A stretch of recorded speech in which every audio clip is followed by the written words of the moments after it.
Untuk menghindari kejaran polisi, seorang pria diam-diam bersembunyi di dalam truk yang penuh dengan pasir. Namun saat melewati pemeriksaan keamanan, polisi tidak memeriksa truk karena mengangkut pasir, dan langsung dilepaskan. Polisi naik ke truk, lalu mengambil tongkat, dan menusuk-nusuk tumpukan pasir. Sampai Anda yakin tidak ada orang yang bersembunyi di dalam. Baru kemudian ia pergi dengan lega. Namun yang tidak mereka duga adalah, pelarian yang mereka kejar bersembunyi di bawah kakinya. Bergantung pada sedotan untuk bernapas. Menunggu hingga truk meninggalkan pos pemeriksaan. Barulah pria itu keluar dari pasir. Dengan naik truk, dia segera tiba di sebuah desa kecil. Awalnya ingin mencari alat di rumah petani untuk membuka borgol. Namun sayangnya tidak menemukan alat tersebut. Malah ditemukan oleh anjing petani. Untungnya, dalam pelarian, dia menemukan sepeda. Sehingga berhasil menghindari kejaran anjing galak. Namun sayangnya, karena tangannya terikat, dia tidak lama mengendarai sepeda sebelum menyerah. Sementara itu, di padang rumput tidak jauh dari sana, pria itu melihat seseorang berkemah di pinggir jalan. Dia diam-diam mencuri pakaian yang sedang dijemur orang lain. Saat mencuri pakaian, dia mendengar lagi suara mesin pemotong dari bengkel kecil di kejauhan. Ketika para pekerja istirahat, dia memanfaatkan kesempatan untuk mencuri mesin pemotong pabrik. Dengan memeluk pakaian dan alat yang baru dicurinya, pria itu menemukan sebuah peternakan terpencil. Di gudang peternakan tersebut, dia memotong rantai tangan yang mengikatnya. Tanpa terikat oleh rantai tangan, akhirnya dia bisa tidur nyenyak. 20 tahun kemudian, dia menjadi orang terkaya di dunia berkat usahanya sendiri. Namun dia takut identitasnya terbongkar, akan memengaruhi masa depan anak laki-laki. Maka dia menyamar sebagai seorang pekerja pertanian. Sementara anaknya mengira bahwa keluarganya miskin. Dia bekerja keras setiap hari memperbaiki mobil untuk menopang kebutuhan keluarga. Namun juga karena pura-pura miskin, dia dipandang rendah oleh teman sekolah lamanya. Bahkan anak laki-lakinya sering dianggap rendah oleh orang lain. Pemuda melihat ayahnya menua di tengah-tengah waktu, dengan punggung yang semakin menua. Saat itu benar-benar memicu semangatnya untuk menghasilkan uang besar, agar ayahnya bisa hidup lebih baik. Ternyata kesempatan untuk sukses datang pada pemuda itu. Sopir wanita karena kemampuannya yang buruk, langsung menabrak pemuda hingga jatuh ke tanah. Pemuda berteriak meminta sopir membayar 5 juta. Kalau tidak, masalah ini tidak akan selesai hari ini. Ini adalah seorang direktur wanita dengan kaki sepanjang 88 meter. Turun dari mobil. Tanpa ragu, dia mengeluarkan sebuah kartu bank. Akan membayar pemuda 5 juta. Pemuda tidak menyangka kebahagiaan datang begitu tiba-tiba. Namun setelah direktur wanita melihat wajah tampan pemuda, langsung berubah pikiran. Mengatakan bahwa dari 5 juta itu, hanya 200 yang untuk biaya obat. Itu untuk biaya obat. Sisanya lebih dari 400 juta. Meminta dia untuk menyetujui satu syarat, yaitu menikah dengannya. Menjadi ayah dari seorang anak. Saat pemuda itu bingung. Namun seorang bocah laki-laki melompat dari mobil. Langsung memanggilnya ayah.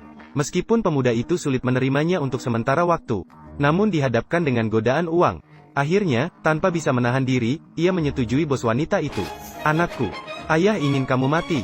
Ibumu Anan tidak menipumu kan? Dia bilang akan membawamu bertemu ayah. Ana tahu, An bukanlah anak liar tanpa ayah. Ayah, ayo kita pergi ke taman bermain. Oke, Anan. Ayah masih harus pergi bekerja. Kita tidak akan mengganggunya, mari pulang dulu. Selamat tinggal, ayah. Aku akan ikut bermain drama ini denganmu. Uang ini sudah habis. Agar kamu tidak kabur dengan uang ini, saya akan mentransfer 5 juta ini secara bertahap ke rekeningmu. Setiap tanggal 1 setiap bulan. 500.075. Namun wanita cantik baru saja bersiap untuk pergi. Namun tiba-tiba mobilnya tidak bisa dinyalakan. Dan bos wanita yang sibuk dengan pekerjaan hanya bisa merendahkan diri.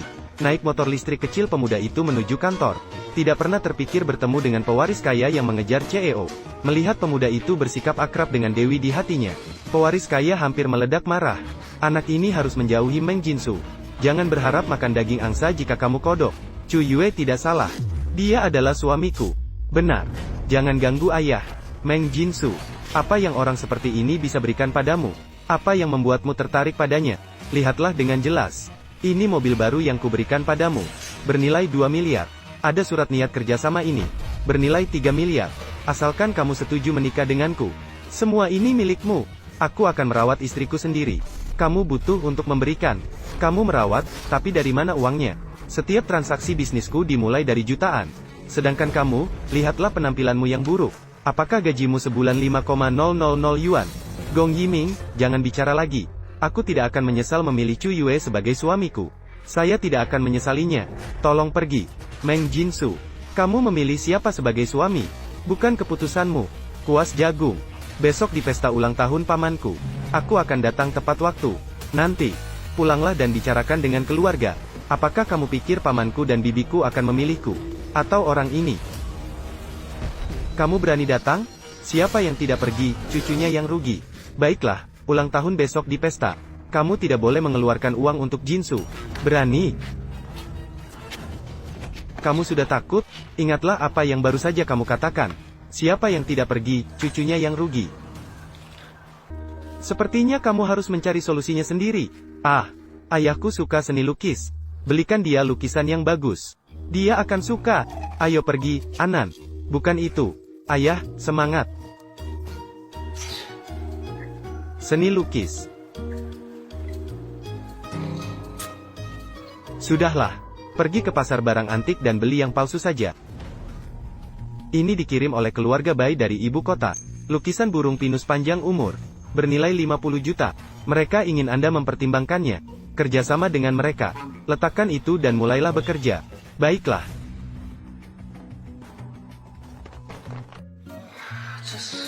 Apakah gunung ini terlalu tinggi? Sudahlah.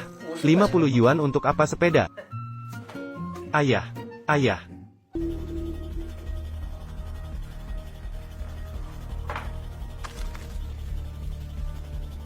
Wow, lukisan ayahku ini. Pinjam sebentar. Paman. Gong Sao datang. Bye. Selamat ulang tahun Paman. Saya sengaja dari Laut Timur, mencari mutiara malam.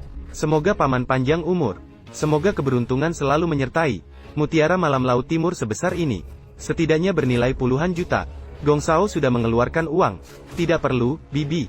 Hanya 1 miliar. Tidak seberapa. Orang itu kemarin. Tidak mungkin tidak punya uang untuk hadiah. Tidak berani datang.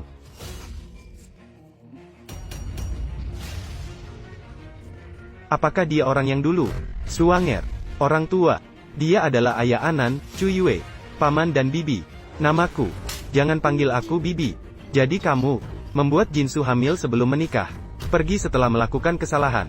Bagaimana kamu berani kembali? Tidak bisa lagi bertahan. Datang meminta makanan di rumahku. Membawa anak haram ini. Cepat pergi dari sini. Karena dia, kakak perempuan kami, Jinsu, sudah menikah dengan Gong Sao sejak lama. Paman dan Bibi. Saya tidak keberatan jika Jinsu memiliki anak. Mengenai orang ini. Sekarang kau sudah datang. Mari kita lihat saja. Orang semacam ini bisa memberikan apa yang baik. Yang saya berikan adalah ini. Ini adalah lukisan burung pinus panjang umur. Ternyata lukisan ayah saya ini disebut lukisan burung pinus panjang umur. Apakah kamu tahu tentang lukisan burung pinus panjang umur ini? Bernilai 50 juta. 3 hari yang lalu, ayah saya membelinya dengan harga mahal. Cutong yang menyerahkan lukisan itu. Dia menyumbangkan lukisan itu kepada Cudong dari konsorsium Tianhao. Harapannya dia bisa bekerja sama dengan keluarga baik kami. Bagaimana mungkin berada di tanganmu? Setelah semua ini, barangnya bukan barang palsu. Rumah sakit palsu. Kamu bilang kalau kamu tidak punya uang. Kalau kamu tidak punya, berikan mangkuk ganda. Berikan 1 sendok. Semuanya bisa kan? Tapi dia memberikan barang palsu. Paman, apa maksudnya ini? Cu Yue sekarang hanya sementara tidak punya uang. Tidak punya uang. Tidak punya uang tapi berani merayu keluarga Meng kami. Cepat pergi dari sini. Bawa anak kecil ini. Pergi bersama.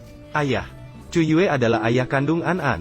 Selama bertahun-tahun ini, akhirnya saya menemukannya. Saya hanya akan bersama dengannya seumur hidup. An hanya memiliki 1 ayah, yaitu dia. Apa? Malam itu di Phoenix Ridge 6 tahun lalu. Kamu tidak ingat? Nyonya, total biayanya sudah diperbaiki. Hei, Nyonya. Saya hanya seorang mekanik.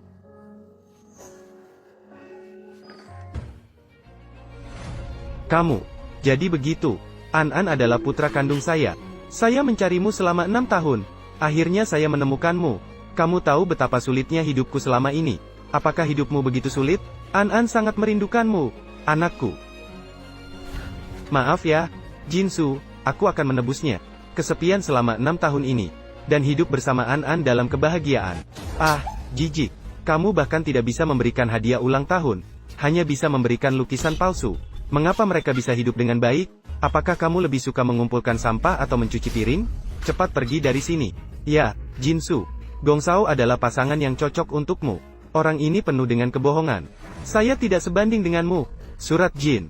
Jika kamu merasa hadiah yang aku berikan tidak cukup tulus, aku masih memiliki nilai 1 miliar. Surat niat kerjasama akan segera dikirim. Apa? Pesanan senilai 1 miliar. Pesanan 1 miliar telah tiba. Bos Gong, kamu sudah datang. Ayah. Ayah. Siapa yang melakukannya? Membuang gambar berharga seperti ini.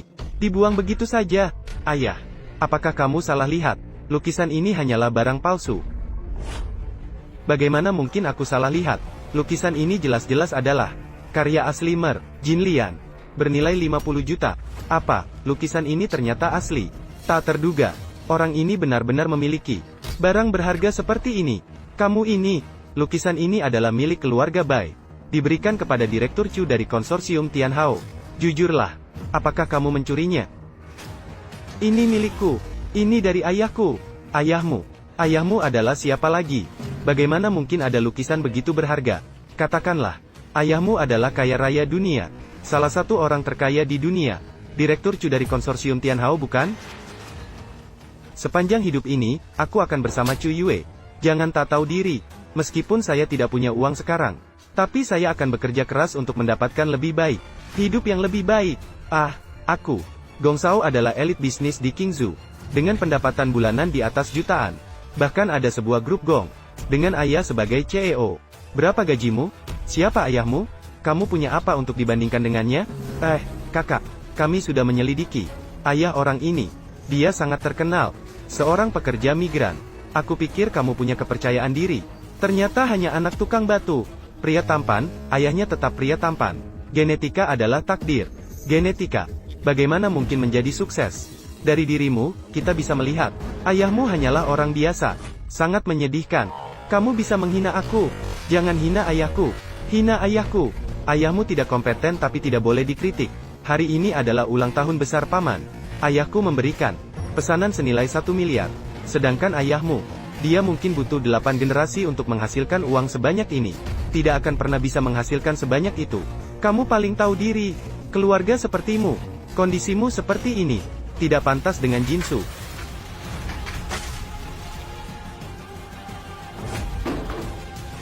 Pergi mengais sampah bersama ayahmu. Pergi sana. Hari ini adalah ulang tahun besar mertua. Aku akan memberimu hadiah. Bersambung. Pekerjaan yang belum selesai untuk dilanjutkan. Lanjutkan hingga selesai.